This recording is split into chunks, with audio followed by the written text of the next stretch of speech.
Almost 2 AM na to nung hinatid namin si client sa hotel kung saan siya magsistay. Malapit lang din sa Clark International Airport. Si Scarlett nga pala yung nirent niya kasi mag-isa lang naman si ma'am.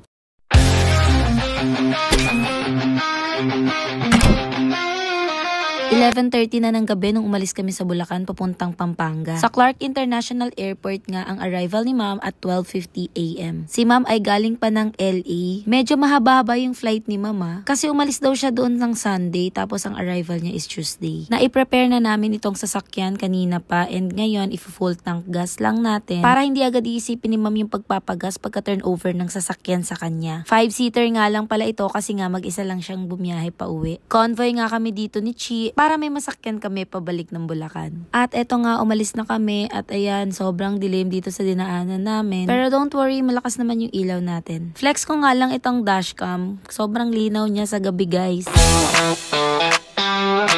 Inabutan na kami ng malakas na ulan, guys. Yes, ulan ka lang. Magde-deliver kami ng sasakyan para may masakyan yung renter namin.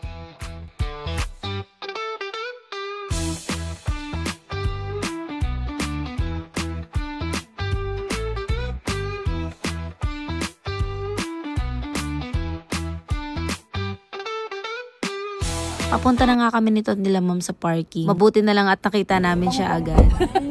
Kakalagay lang namin nung freshener. I-recommend ko. Magre-reviews ako na ito sa ano. Wow.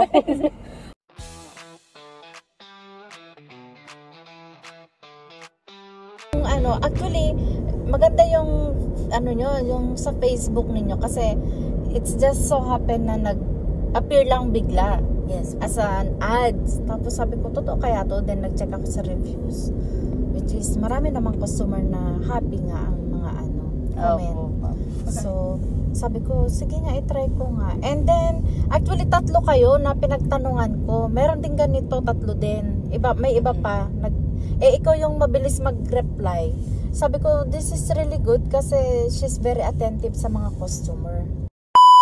Finally, nakarating na kami dito sa hotel kung saan nag-book si ma'am. After niya lang masettle yung booking niya, ay iniwan na rin namin si ma'am. Ang cute nga dahil binigyan na naman tayo ng chocolate. Baka magka-diabetes naman ako neto, guys. Pero kung galing sa inyo, why not? Go! Magti 3 AM na nga sa mga oras na ito at tara, umuwi na tayo ng Bulacan para naman tayo ay makatulog na. Yun lang muna sa ngayon. Ingat sa biyahe at kung gusto niyo ng mga gantong klaseng vlog, follow niyo na kami. Yun lang. Bye-bye!